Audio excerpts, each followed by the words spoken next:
Get the unmissable news stories of the day. This is the Beijing Hour. Examining the events that impact and shape China and the rest of the world. This is the Beijing Hour, 1 hour of news and information brought to you every weekday. Now here's your host. Tian Lu with you on this Friday, June the 26th, 2026. You're listening to the Beijing Hour, coming to you live from the Chinese capital. On today's program, China pledges to promote cooperation with Cambodia and Bangladesh as their leaders visit Beijing. Venezuela is reeling as Wednesday's twin earthquakes cause mass destruction and mounting casualties. And an attack on a vessel has forced the UN Maritime Agency to suspend an evacuation operation in the Strait of Hormuz. In business, China unveils a 20 trillion yuan investment plan to build a new energy system in 5 years. In sports, Ecuador stuns Germany to book their place in the FIFA World Cup's knockout stage. In culture and entertainment, China's blockbuster film Dear You premieres in New Zealand. Now checking today's top stories.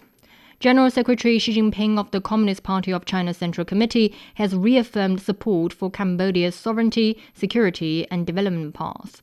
Xi Jinping, also the Chinese president, made the remarks while meeting Hun Sen, president of the Cambodian People's Party and president of the Cambodian Senate in Beijing. President Xi extended congratulations on the 75th anniversary of the founding of the Cambodian People's Party.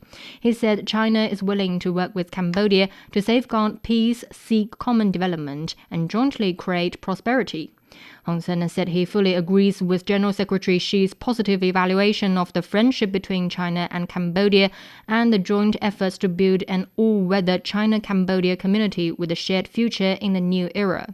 He said Cambodia is firmly committed to the One China principle and firmly supports all efforts made by China to achieve national reunification and opposes any form of Taiwan independence activities. He also said Cambodia is willing to deepen cooperation with China in economic, security, national defense, people-to-people, and cultural fields.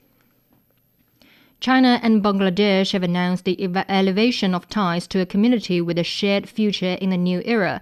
It follows a meeting between Chinese President Xi Jinping and Bangladeshi Prime Minister Tarique Rahman in Beijing.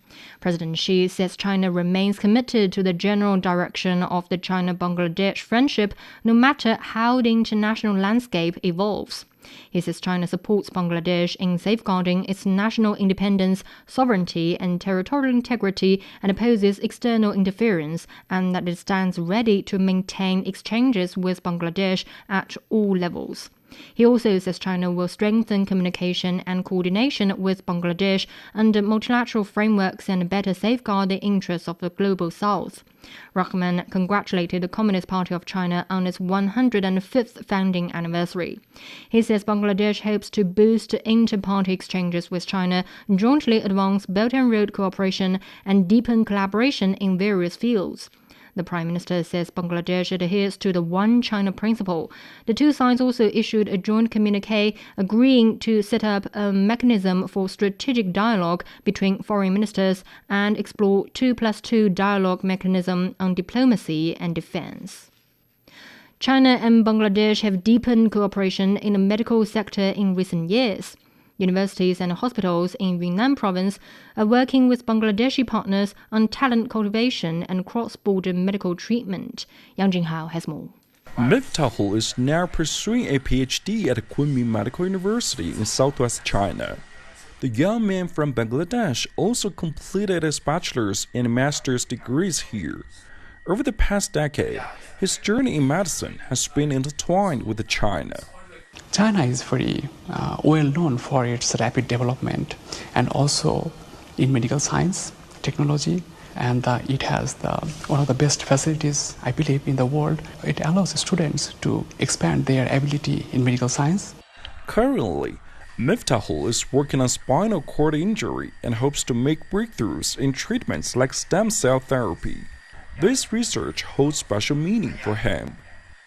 A majority of my country people still depend on their physical strength to make their earnings, and work-related hazards as well as accidents might happen.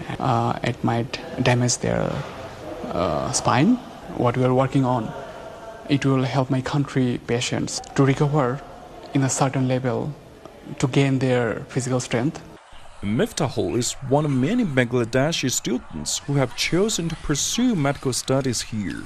Since 2010, the university has enrolled a total of 156 Bangladeshi students, with 31 currently on campus.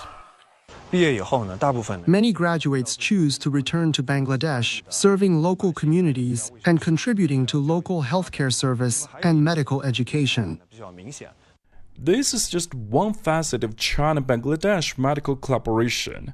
In April, a joint surgical clinic was established by the second affiliated hospital of Kunming Medical University and Bangladesh Medical University, aiming to benefit more Bangladeshi patients. We plan to dispatch surgical experts, mainly in urology, gastroenterology, and spinal surgery, to Bangladesh, where they join local teams in outpatient visits and surgeries. This year, we will send 3 batches of medical teams to Bangladesh. Meanwhile, the hospital regularly hosts Bangladesh medical workers for short-term training, and their next focus is deepening exchanges on advanced medical technologies. Bangladesh is relatively weak in minimally invasive surgical techniques. We plan to introduce advanced medical technologies to Bangladesh to better serve local patients. From training future doctors to improving patient care, the China-Bangladesh healthcare partnership is delivering tangible results. As cooperation continues to deepen, the benefits are expected to reach even more communities and families in the years ahead. That was Yang Jinghao reporting. Chinese Foreign Minister Wang Yi says the country's ties with Austria have remained healthy and stable since the two countries established diplomatic ties 55 years ago. He made remarks during talks with his Austrian counterpart in Beijing. Zhou Jiaxing has more. During his meeting with the visiting Austrian Federal Minister for European and International Affairs, Beat Menno-Reisinger, Wang Yi, also a member of the Political Bureau of the Communist Party of China Central Committee, noted that mutual respect, equality, openness, and win-win results have underpinned the healthy and stable growth of China-Austria relations over the past 55 years. Wang said nations with different sizes, systems, and civilizations can be reliable partners, expressing China's readiness to work with Austria to deepen cooperation in trade, green development, and people-to-people exchanges. The foreign minister also welcomed Austria, a newly elected non-permanent member of the UN Security Council, to coordinate with China to uphold multilateralism, free trade, and global governance. Austrian Minister Menno-Reisinger reaffirmed Austria's adherence to the One China principle, saying her country will expand investment and economic cooperation with China, encourage its businesses to tap the Chinese market, and play a positive role in boosting sound EU-China dialogue. The two sides also exchanged in-depth views on the Ukraine crisis and the Middle East situation. That was Zhou Jiaxing reporting. Coming up, Venezuela is grappling with the aftermath of the powerful earthquakes amid widespread destruction. China has unveiled a new action plan to stabilize and upgrade foreign investment. Is this just another policy update, or does it signal a deeper shift in China's approach to opening up? Why is the focus moving from market access to helping foreign companies thrive after they enter? Which sectors stand to benefit most? And amid global uncertainty and fierce competition for capital, can China remain one of the world's top investment destinations? Join us at this week's Chat Lounge as we unpack China's latest foreign investment playbook. Listen wherever you get your podcasts and on CGTN Radio. Now it's 9 minutes past the hour. Chinese President Xi Jinping has extended condolences to Venezuelan acting President Delcy Rodriguez over the deadly twin earthquakes this week. President Xi said China is ready to provide assistance and support in disaster relief and reconstruction. Rescue efforts are underway for hundreds of people trapped under rubble after two powerful earthquakes struck Venezuela on Wednesday. The health ministry says the quakes had killed over 230 people as of late Thursday and injured thousands of others. The twin earthquakes, measuring 7.2 and 7.5, were among the strongest to hit Venezuela in more than a century. They left buildings collapsed and cut power and communications. Rodriguez says the country's central coastal region was the worst affected, with La Guaira declared a disaster zone. She has ordered rescue and reconstruction efforts and a $200 million assistance fund. More than 130 aftershocks have been recorded. Stephen Gibbs reports from Caracas. People are being rescued. This is now a good 24 hours after this disastrous earthquake. The problem is time is running out. There is only a certain amount of time that people can survive under the rubble. Now, as also Jorge Rodriguez said, is that international aid is coming in, international experts in retrieving people from earthquake zones. There have been a team coming in from France, another from Switzerland, coming from the region as well, from Chile and Mexico.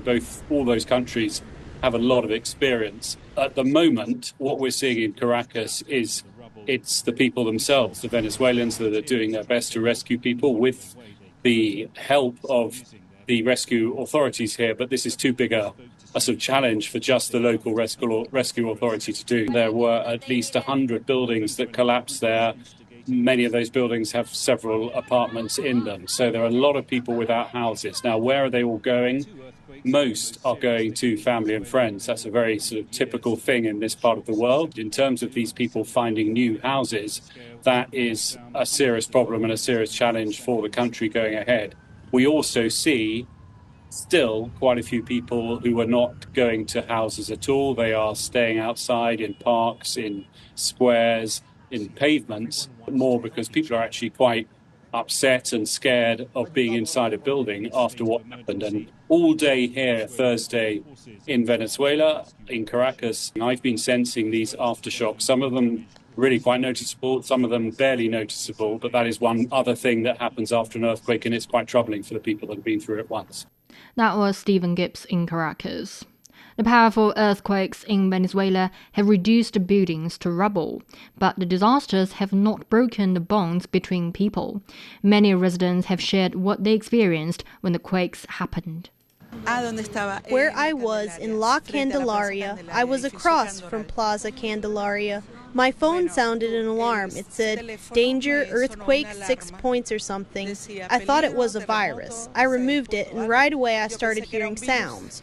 It was really very strong because on that floor you could hear debris falling. It lasted a long time. We waited and went down the stairs, and everyone was screaming, desperate. Really very strong. And from there I went to look for my mom, who lives on the 12th floor, 2 blocks away. My mom managed to get down and, well, going through those 2 blocks, I ran past a lot of debris. Most of the buildings had a lot of damage, but here people are really very scared. They don't want to go back into the buildings. We were in the apartment. It was horrible. I thought we were going to stay there because the tremor was too horrible, and we were there. We managed to get out, thinking the whole building was going to fall on top of us. I was in La Candelaria, at the Mirador San Felipe and at the Mirador Avellanes at my workplace, and well, I headed. The moment the tremor started, I headed straight to the apartment 2 blocks away, and at that moment debris started falling from the tops of the buildings, and, well, I started noticing that a lot of buildings were cracking. I ran because I was looking for my son, who was at the apartment, and I managed to get him out. I got there and grabbed my things because the building was affected with cracks, and I headed to the station where I used to work as a firefighter in Caracas. I went in and reported to the colonel to give support as a civilian now, since I had already left my position there. 2 Chinese nationals have been confirmed dead in the earthquakes in Venezuela. Chen Ziyuan spoke with Huang Fei, a Chinese resident living in Caracas, about what happened when the quake struck. So what was it like when the earthquake happened, and where were you? We had just finished work, and I was lying in bed, scrolling through my phone and getting ready to take a nap. Suddenly, the whole bed started shaking violently. I immediately knew it was an earthquake. We've felt earthquakes before, but they were usually minor, maybe magnitude 3 or 4. This one was much stronger. The bed was swaying back and forth like a swing. It was frightening. We rushed downstairs, and all of our neighbors came out too. About 10 minutes later, we got in my car and left because I didn't feel safe staying there. I drove to an open area and went to a restaurant. We grabbed something to eat and waited there until it felt safe to return home around 10 p.m. You have been in Venezuela for 18 years. How is the life being impacted there? Any electrical outage or stocking up on food? The shaking was intense, but fortunately, it didn't last very long. In our area, there have been no reports of major building collapses so far. Among friends and local community groups, we haven't heard of any serious damage nearby. However, several buildings were reportedly affected in Caracas and in coastal communities closer to the epicenter. We live about 50 kilometers from the coast ourselves. Damage was also reported at Simon Bolivar International Airport, particularly around the passenger waiting and boarding areas, where the impact of the quake was said to be significant. That was Huang Fei, a Chinese resident living in Caracas. Rescuers in Venezuela have pulled a woman alive from the rubble of a collapsed building in the coastal state of La Guaira, one of the areas hardest hit by Wednesday's powerful earthquakes. The survivor was conscious but injured and was taken to hospital after the rescue. When the earthquake started, I clung as tightly as I could to the doorframe, so tightly that I broke my finger. I held on tight, really tight, to the doorframe until all the floors collapsed. And then I saw her hand like that and grabbed it, and my friend was gone. It hasn't given me a chance to cry. And it still hasn't given me a chance to cry. Rescue teams are continuing their search for thousands of missing people through damaged buildings in affected areas. UN Secretary-General Antonio Guterres has expressed deep sorrow over the loss of life and widespread destruction in Venezuela after two powerful back-to-back earthquakes rocked the country on Wednesday. Stefan Tarique is the UN chief spokesperson. And the Secretary-General is deeply saddened by the loss of life and widespread destruction caused by the devastating earthquakes that hit Venezuela. He extends his sincere condolences to the families of the victims and wishes a speedy recovery to those injured. The UN says its agencies in Venezuela are working with the government and local partners to support relief efforts. The UN Humanitarian Office is also helping deploy urban search and rescue teams, while Guterres welcomed offers of assistance and solidarity from member states. Venezuela has requested international rescue teams to support its earthquake response. As the search and rescue efforts continue, global governments and organizations are sending aid. China has expressed sympathy for those affected and stands ready to deliver aid. The UN Human Rights Council, the European Commission, and the US have also offered solidarity and committed to relief work, Walter Morris reports. Search and rescue efforts continue on the ground, support for the Venezuelan people pouring in from the international community. The UN Human Rights Council released a statement saying, "We stand with all Venezuelans at this difficult time. For a country already facing enormous challenges, this is a devastating blow. It is crucial that a full commitment to human rights guides all aspects of the national and international response to this immense tragedy." In a social media post, the president of the European Commission wrote, "We express our solidarity with all Venezuelans following last night's devastating earthquakes. I am thinking especially of the victims and their families. We are with you." And Thursday, a spokesperson for the Chinese Foreign Ministry said Beijing is ready to provide assistance. China noted the reports about the earthquakes and offers its sympathies to the Venezuelan government and the affected population. We believe that under the leadership of the Venezuelan government, its people will recover and rebuild soon. We stand ready to see what we can do to help in suitable ways in light of Venezuela's need. And because the damage to the infrastructure in the airport was so bad, organizers say the State Department is now trying to figure out those transportation logistics. But once they do, this team is ready to go. That was Walter Morris reporting. Latin American nations have also mobilized personnel and supplies to aid a quick hit to Venezuela. Mexico has sent a 250-member military rescue team with drones, search dogs, and medical supplies. El Salvador is preparing 300 personnel and 50 tons of medical supplies, while Colombia has activated its National Disaster Response Unit with a 60-person search team and 12 tons of equipment. Foreign teams will enter via dedicated air corridors. Local Venezuelan rescue crews are already working in the hardest hit La Guaira state and Caracas. Coming up, the UN Maritime Agency has suspended an operation to evacuate the ships and sailors stranded in the Strait of Hormuz. Discover the realities and responses to our changing climate with Climate Watch. Uncover critical issues such as the Masai Mara's disrupted wildebeest migration and the drop in the Panama Canal's water levels. Delve into solutions for a sustainable future. Tune in to Climate Watch on your favorite podcast platform. Become more eco-conscious and take action to protect our planet. Now it's 20 minutes past the hour. The UN Maritime Agency has suspended an evacuation operation for ships and sailors stranded in and around the Strait of Hormuz. It came after an attack on a vessel in the Gulf of Oman. The International Maritime Organization says the ship was not transiting under its evacuation framework. It says the evacuation plan will remain on hold until it receives clarity to ensure navigational safety. UK Maritime Trade Operations says an unknown projectile struck the cargo ship. The bridge was damaged, but no casualties were reported. Before the attack, traffic through the Strait of Hormuz was recovering, with shipping volume back to about 60% of the level before the US and Israel launched their war against Iran. Iran has issued a series of statements on regional security and economic issues amid continuing tensions in the Middle East.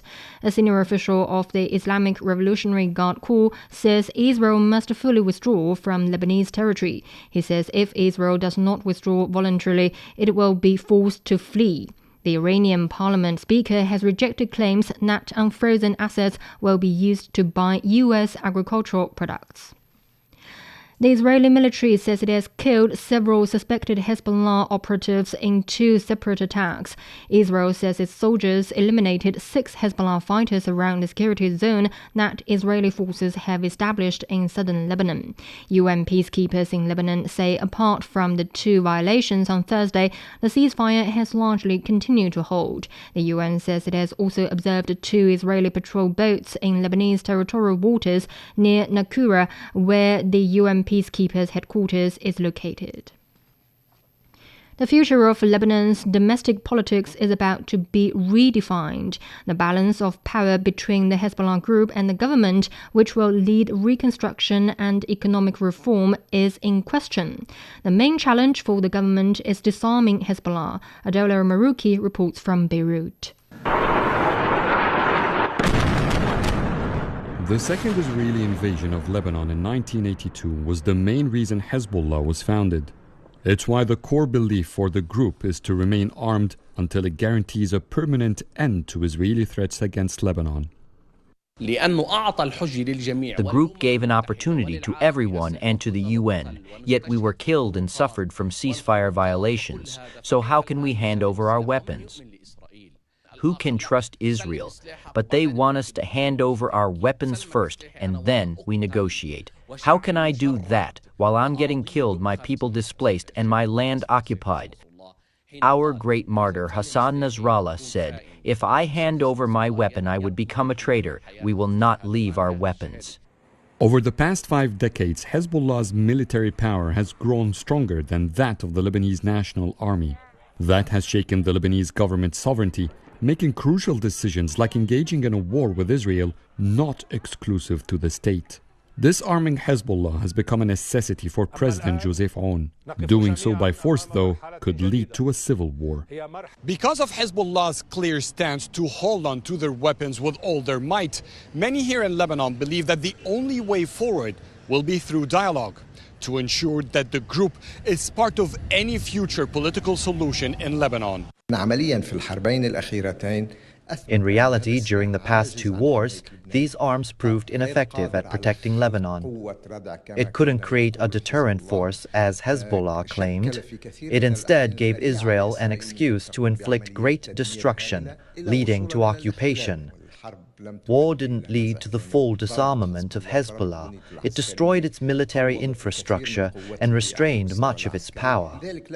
That's why Hezbollah must be convinced with that issue that arms no longer provide security for them. Lebanon has experience in disarming militant groups, but dealing with a faction as powerful as Hezbollah would be a first. It's why the government says it welcomes Hezbollah's engagement in the country's decision-making as a political party. By December 2025, the Palestinian Liberation Organization in Lebanon handed all heavy weapons to the Lebanese National Army, trusting its wisdom and leadership. The rest of the Palestinian groups in Lebanon are divided into two groups. The non-PLO groups beyond the Palestinian camps, like the National Front and the Fatah Intifada, have also handed their arms and military power to the Lebanese army. Dialogue is still taking place to discuss what happens to the weapons of Hamas and the Islamic Jihad that are in Lebanon. Meanwhile, Lebanon began direct negotiations with Israel to reach an understanding to maintain a ceasefire and clear the territories it occupied. The success of these talks is crucial to empower Lebanon domestically, so it might regain monopoly over arms. That was Adola Marouki on the future of Lebanon's domestic politics. Europe is bracing for another day of extreme heat. An AFP estimate shows that more than 100 million people in Europe experienced temperatures above 35 degrees Celsius on Thursday.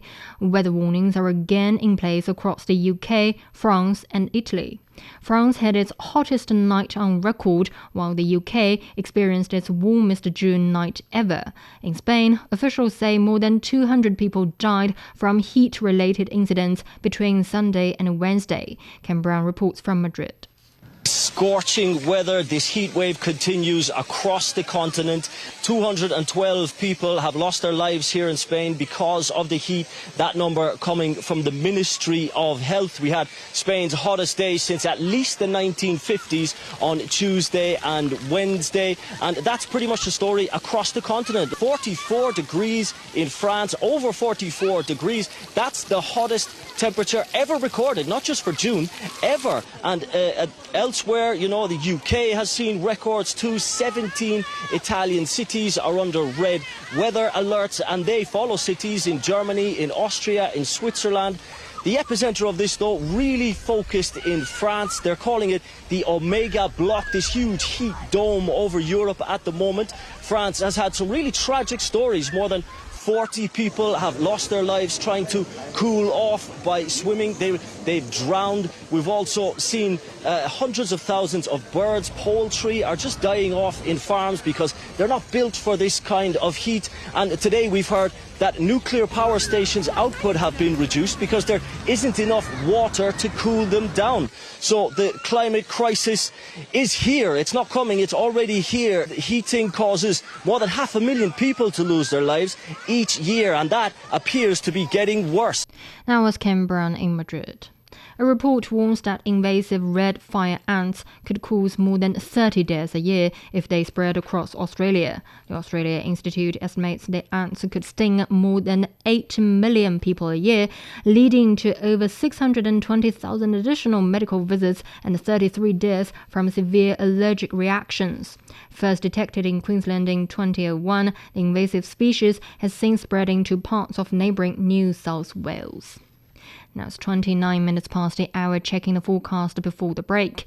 Beijing will be cloudy tonight, thunder showers tomorrow. The low is 21 and is up to 34 on Saturday. Shanghai will be overcast tonight and tomorrow with a low of 22 and a high of 29. Chongqing will have light rain tonight and tomorrow with a low of 23 and a high of 29. Nanchang will be cloudy tonight and tomorrow with a low of 25 and a high of 32. Lhasa will have showers tonight and tomorrow with a low of 14 and a high of 28. Elsewhere in Asia, Islamabad will see light rain tonight and tomorrow. The low is 27 and it's up to 39 on Saturday.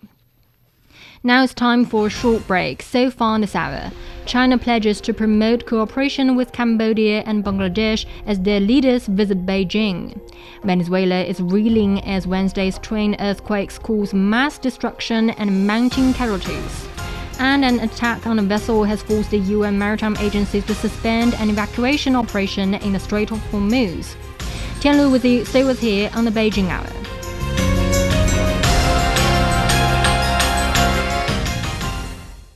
From the refreshing cup of tea that starts your morning to the paper that you write on, the roots of many familiar parts of modern life can be traced back to ancient ideas. Join us on Made in Ancient China and discover how ideas born millennia ago became some of the world's greatest treasures.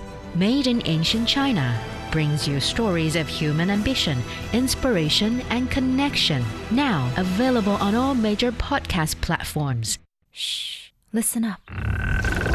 Can you hear the heartbeat of our world? It's vibrant and pulsating with the essence of life itself. From the stem of trees to the gurgle of rivers.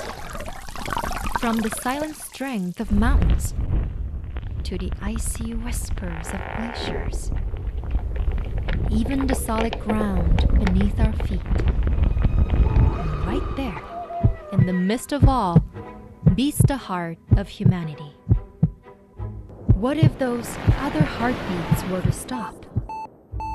Would ours keep on ticking? Examining the events that impact and shape China and the rest of the world. This is the Beijing Hour, 1 hour of news and information brought to you every weekday. Now here's your host. Tianlu with you on this Friday. Still to come. In business, China unveils a 20 trillion yuan investment plan to build a new energy system in 5 years. In sports, Ecuador stuns Germany to book their place in the FIFA World Cup's knockout stage. In culture and entertainment, China's blockbuster film Dear You premieres in New Zealand. To contact us, you can email radio@cgtn.com or follow our X account @CGTN Radio. You're also welcome to subscribe to our Substack newsletter Beyond Beijing for the world's biggest stories, along with sharp insights and exclusive analysis. But first, checking today's headlines. General Secretary Xi Jinping of the Communist Party of China Central Committee has reaffirmed support for Cambodia's sovereignty, security and development path. The Chinese president made remarks while meeting Hun Sen, president of the Cambodian People's Party and president of the Cambodian Senate in Beijing. President Xi called on the two countries to deepen strategic cooperation to promote regional peace and shared prosperity. He said Beijing is willing to establish a security partnership with Phnom Penh and work together to tackle telecom fraud. Hun Sen reaffirmed Cambodia's commitment to the One China principle and support for China's national reunification and pledged closer cooperation. Meanwhile, China and Bangladesh have announced plans to build a community with a shared future in the new era following a meeting between President Xi Jinping and Bangladeshi Prime Minister Tarique Rahman in Beijing. Rescue teams and volunteers continue searching for survivors after two powerful earthquakes devastated Venezuela. Officials say at least 235 people have died, over 4,000 are injured as of late Thursday, and hundreds remain trapped beneath collapsed buildings.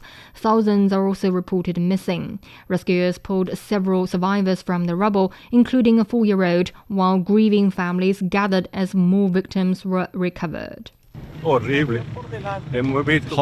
We've seen way too much. And a struggle to get the kids out alive. We got one out. There were 3. We got one alive, thank God, but not all of them. We could not get them. I have no words. No words. The twin earthquakes measuring 7.2 and 7.5 were among the strongest to hit Venezuela in more than a century. Damage to the country's main airport has also complicated relief efforts. The United Nations says the ceasefire between Israel and Hezbollah has largely held despite continued violations. UN spokesperson Stefan Tarique said peacekeepers in southern Lebanon observed Israeli military activity, including tanks, gunfire and patrol boats operating in Lebanese waters. The UN also reported continued Israeli violations of Lebanese airspace. Yesterday, UNIFIL observed 3 IDF tanks in the vicinity of the coastal road at Al-Bayada in Sector West, firing several heavy machine gun bursts and launching 6 40mm grenades in the northeast direction. UNIFIL also observed 2 IDF patrol boats in Lebanese territorial waters near Nakora, which is the headquarters of UNIFIL. Meanwhile, in Gaza, the UN and its humanitarian partners continue delivering food, hygiene kits and medical services. Nearly 240,000 medical consultations were provided over the past week. However, the UN warned that aid efforts remain constrained by shortages of shelter materials, limited access, funding gaps and import restrictions, with Kerem Shalom remaining the only operational crossing for supplies into Gaza.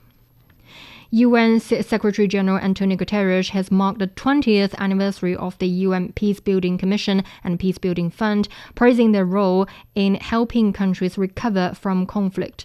Speaking at the annual session in New York, Guterres said peacebuilding efforts have supported communities emerging from war, but warned that the world is now facing more conflicts than at any time since the Second World War. He highlighted the Commission's work in countries including Colombia, the Sahel region, the Central African Republic and Liberia, saying it has helped anchor peace efforts in local realities. UN peacekeeping mission to a nationally owned strategy, rallying stakeholders behind a comprehensive peacebuilding plan. Guterres also described the Peacebuilding Fund as a key financing tool supporting more than 70 countries and urged member states to maintain strong contributions. He called on all countries to renew their commitment to building a future free from violence. You're listening to the Beijing Hour. Coming up in business, China unveils a 20 trillion yuan investment plan to build a new energy system in 5 years. The Beijing Hour, your window on China and the rest of the world. 36 minutes past the hour, turning to business, here's Wang Zihao. Jianlu. Asian markets ended sharply lower on Friday. On the Chinese mainland, the Shanghai Composite fell 2.3%, while the Shenzhen component dropped 3.4% as heavy selling in tech stocks erased gains from the previous session. Earlier optimism driven by strong earnings and upbeat guidance from chipmaker Micron Technology faded quickly as investors questioned the high costs and uncertain returns of the artificial intelligence boom. In Hong Kong, the Hang Seng Index lost 1.7% on Friday. In Japan, the Nikkei slid 4.1%. In nearby South Korea, the Kospi plunged more than 8% at one point during the session, triggering a 20-minute circuit breaker. The index later closed down 5.8%. It marked the 5th trading halt this year and the 3rd this week. Sentiment was also hit by a New York Times report suggesting OpenAI may delay its long-awaited IPO until 2027, adding to concerns over the AI trade. Despite the pullback, the Kospi remains up about 90% so far this year. China has unveiled a plan to invest 20 trillion yuan or nearly $3 trillion in building a new energy system over the next 5-year period. Under the plan, new energy is expected to become the dominant component of China's installed power capacity by 2030. National Energy Administration Director Wang Hongzhi says the initiative aims to accelerate the development of a clean, low-carbon, safe and efficient energy system. By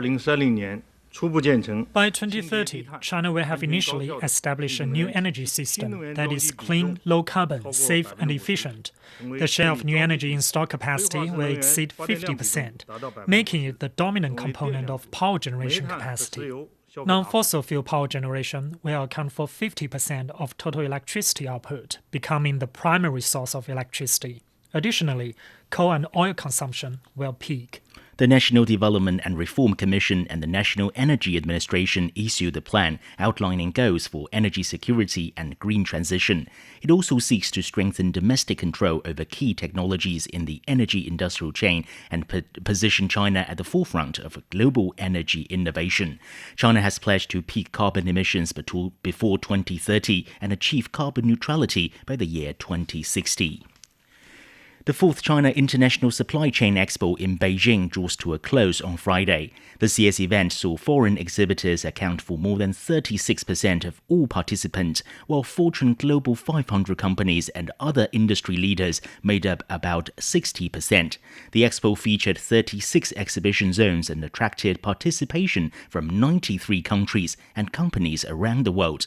On Thursday, it opened to the public for the first time. High-tech and innovative products were on display, with immersive experiences at the AI and green agriculture zones proving especially popular.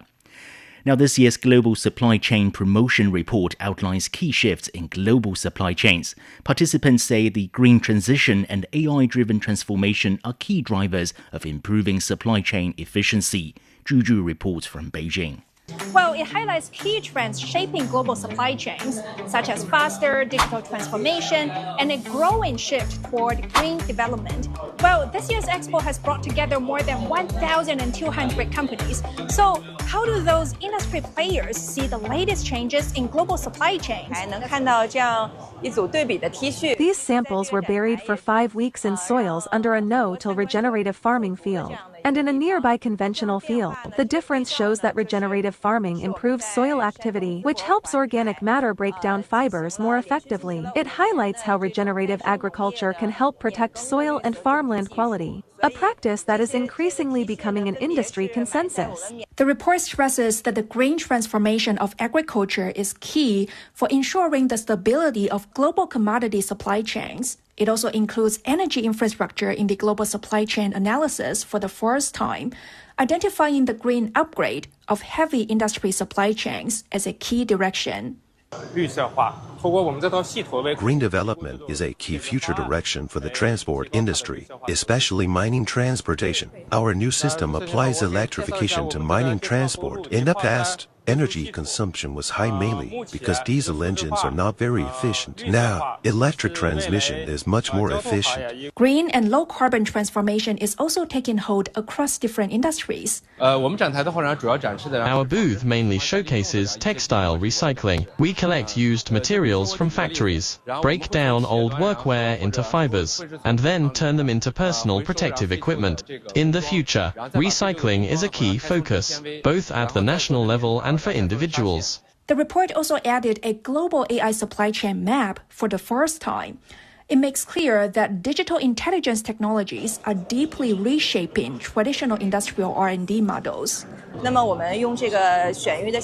AI has helped our breeders speed up the identification process. In the past, we mostly relied on breeders' experience to decide which varieties could produce higher yield corn. But now, with massive amounts of data and large databases, we can better identify which genes are stress resistant. The report also concludes that China has always been an active contributor to global supply chains. It will continue to help push global supply chains toward greater safety, efficiency, and inclusiveness. That was Zhu reporting. China's central bank says Brazil will become the first Latin American country to issue panda bonds after its finance ministry submitted a letter of intent. The announcement was made in Beijing with People's Bank of China Governor Pan Gongsheng and Brazilian Finance Minister Dario Durigan attending the ceremony. Both sides agreed to deepen financial market ties and expand cooperation through a sustainable development fund focused on climate change and clean energy. They also pledged closer macroeconomic coordination under frameworks including the G20, BRICS and the IMF, and to jointly support developing countries. Panda bonds are renminbi-denominated debt issued by overseas entities in China's domestic market. For more on the financial cooperation, Errol Liu spoke with Brazilian Finance Minister Dario Durigan. As Brazil advances economic restructuring and industrial modernization, in which areas do you think foreign investment can bring the most tangible support, especially in infrastructure upgrading and green energy expansion, aligned with Brazil's national development priorities? The new investment program that we have announced has 5 axes of strategic investments. The first one is biofuels. So Brazil has a lot of potential for biofuels. And if we consider the war that we are living in Iran, it's very important to reconsider how the globe and the fuel chains we're going to reconstruct and going to be rebuilt. So this is the first one. The second one is batteries. So we are improving and inviting investments for batteries in Brazil. The third one is biofertilizers. We, in Brazil, as some other countries, as China, we are looking strategically on how to foster the fertilizer chain. And biofertilizers in Brazil, it's a new thing that we can do, and we can leverage support from China in Brazil. The fourth one is AI, and the fifth one is critical minerals. China is already Brazil's largest trading partner, and the local currency settlement has been gaining strong momentum. Beyond this, what other financial infrastructure arrangements or cooperative mechanisms do you think can further reduce costs and improve efficiency for bilateral trade and investment flows? First one, we are opening in Beijing the new office of the Revenue Federal Office of Brazil. The entity that collects taxes in Brazil will be present here in Beijing to talk and to the Chinese authorities and to do the guidelines of the best practice both for Brazilian and Chinese companies. This is the first one. The second one is the ETF Connect program. Chinese company can now buy a bond, a private bond that represents the index of the Brazilian stock market. And the same thing can happen from the other side. People from Brazil, an investor in Brazil, can buy index from China. The ETF Connect is a program that is sponsored by the Chinese government, by the PBOC, and we talk to them today in order to amplify and to enhance this partnership in the capital markets. That was Brazilian Finance Minister Dario Durigan. And finally, tech giant Apple has raised prices on its Mac computers, iPads and home devices, citing rising costs from an unprecedented memory chip and storage shortage. Apple shares fell 5% in early trading as investors weighed the potential impact on consumer demand. The price increases range from $100 to $300 across key product lines. Thank you very much. That was Wang Zihang with Business. You're listening to the Beijing Hour. Coming up in sports, Ecuador stuns Germany to book their place in the FIFA World Cup's knockout stage. Sideline Story brings you all things sports related. The hottest topics, latest events, juiciest stories, all with a very personal take. Subscribe to Sideline Story Podcast for heated sports discussions covering events that are happening in China and around the world. Now it's 47 minutes past the hour. Turning to sports. Ecuador has pulled off a shock 2-1 victory over Germany in New Jersey to book their place in the knockout rounds of the FIFA World Cup.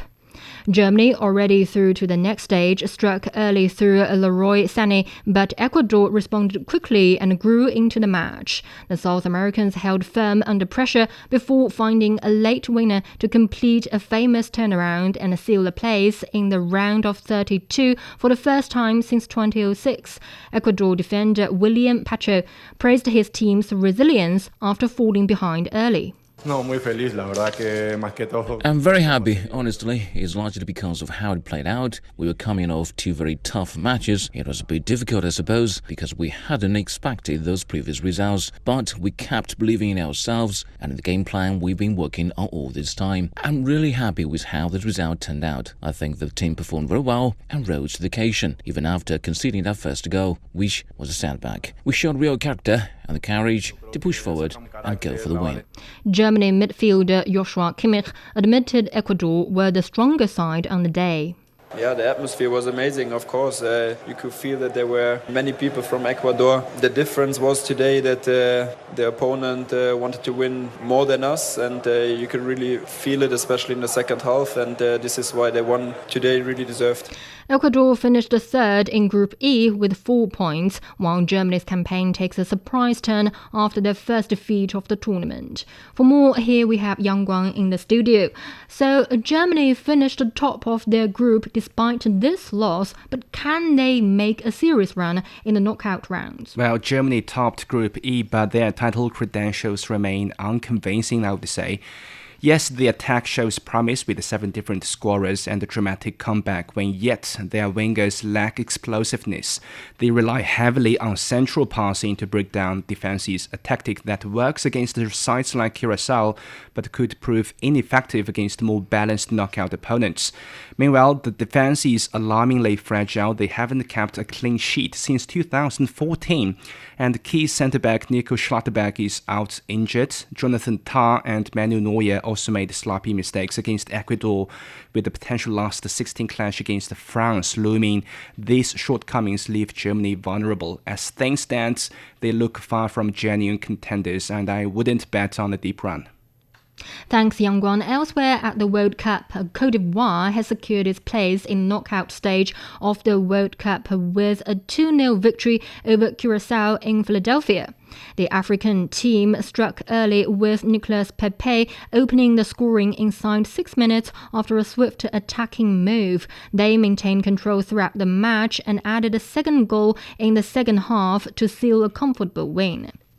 The Netherlands has secured top spot in its group after a 3-1 victory over Tunisia. The Dutch made a lightning start, scoring twice inside the opening 7 minutes to take early control of the match. Tunisia briefly pulled one back after the break, but the Netherlands responded to restore their advantage and close out the win comfortably. Ronald Koeman's side finished top of the group with 7 points ahead of Japan, who takes second place after a draw with Sweden. The Netherlands now moves on to face Morocco in the round of 32, while Japan is set for a knockout clash with Brazil.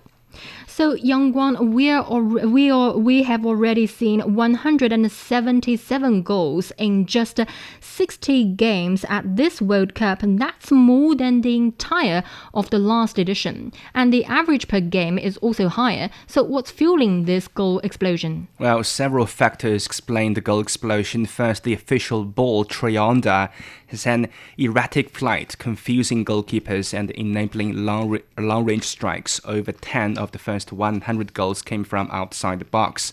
The new ball has certainly been a pickle for the goalkeepers. Second, the mandatory hydration breaks have become tactical timeouts. This allows teams to make real-time targeted adjustments.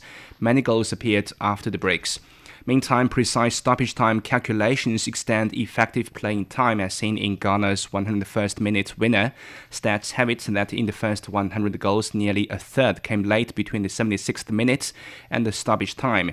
And finally, the expanded 48-team format has widened the quality gap in some games, producing routes like Germany's 7-1 game against Curaçao. But overall, more goals has certainly made the World Cup more entertaining for fans to watch. All right, thanks to Yangguan for his analysis. Coming up in culture and entertainment, China's blockbuster film Dear You premieres in New Zealand. The best military commander is not he who fights 100 battles and wins every one of them. The best military strategy does not lead to the desiccation of the enemy's capital city. Decoding the Art of War will help you understand why there's no art in war and how Sun Tzu stayed undefeatable using the science of war, with fun stories and insightful breakdown of famous battles. Find Decoding the Art of War wherever you listen. Now it's 52 minutes past the hour, turning to culture and entertainment. New Zealand has become the latest country to screen the Chinese hit movie Dear You. Members of the Chinese community in the city of Auckland got to see it first at a special screening. Poland reports. There was much excitement amongst the hundreds who attended the New Zealand premiere of Dear You, which has taken China's box office by storm. I believe everyone like me living in New Zealand or another country, which is a Chinese, will feel some very deeply emotional attachment. The premiere was hosted by New Zealand's Chao Shan Association. It represents more than 60,000 Tia Chao descendants from the eastern Guangdong province, where the movie has its origins, and heritage Tia Chao snacks added to the occasion. Our community is like a big family. People help each other. For business, I think they are all working very hard. They have a lot of connection.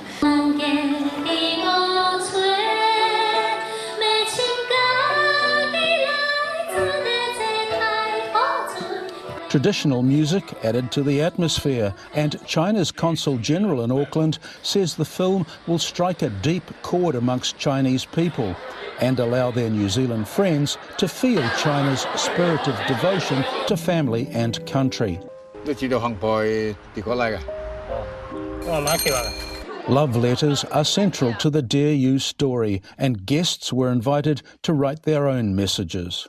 This is my way of expressing my appreciation of the movie.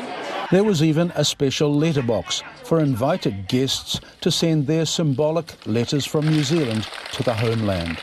Many migrants who choose New Zealand as a home, but New Zealand is our home away from home, and China is where our root is. And hopefully those roots will help build mutual understanding between the different cultures. Dear You cost only $2 million to produce, but has so far returned more than $250 million at the box office. And there should be more success to come when the movie is released in North America over the next few days. That was Poland reporting. China Media Group is airing a 7-part historical and cultural documentary titled Potala Palace across several of its television and digital channels. The series is jointly produced by CMG and the Xizang radio and television station. The Potala Palace, a world-famous cultural heritage site, is one of its best-preserved palace complexes on Earth. It stands as a historic testament to China's governance of its frontier regions and as a lasting symbol of exchanges, interactions, and integration among the diverse ethnic groups of the Chinese nation. Spanning centuries of history, the documentary explores how politics, religion, culture, and art have long been intertwined there, giving rise to countless remarkable stories. Shanghai is spotlighting design and craftsmanship as it hosts a fashion customization week in Changning District. The event is part of the 2026 Shanghai Global New Product Launch Season, bringing together runway shows, exhibitions, and interactive installations centered on custom fashion. Exhibition spaces feature brands rooted in culture alongside local design and contemporary fashion. Now it's 57 minutes past the hour, checking the forecast for the day. Beijing will be cloudy tonight, thunder showers tomorrow, the low is 21 and it's up to 34 on Saturday. Shanghai will be overcast tonight and tomorrow with a low of 22 and a high of 29. Chongqing will have light rain tonight and tomorrow with a low of 23 and a high of 29. Nanchang will be cloudy tonight and tomorrow with a low of 25 and a high of 32. Lhasa will have showers tonight and tomorrow with a low of 14 and a high of 28. Elsewhere in Asia, Islamabad will see light rain tonight and tomorrow. The low is 27 and it's up to 39 on Saturday. And that's it for this edition of the Beijing Hour. Making news today, China pledges to promote cooperation with Cambodia and Bangladesh as their leaders visit Beijing. Venezuela is reeling as Wednesday's twin earthquakes cause mass destruction and mounting casualties. On behalf of the staff, this is Tianlu in the Chinese capital. Hoping you'll join us for the next edition of the Beijing Hour and open a window to the world together.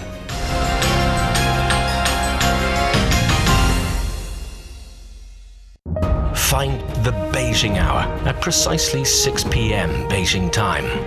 We meet you on podcast and on air every weekday. The Beijing Hour, your window on China and the rest of the world. He can't live without the yellow river in his eyes. The yellow river is so noble and elegant. Both my grandpa and dad made a living from the river. Would you like to move away from the Yellow River? I don't think I will. I love it so much. The Yellow River, the second longest river in China, is regarded as a shaping force in the history, economy and culture of northern China. Today, about 100 million people live within its water basin, making up nearly 9% of the country's population.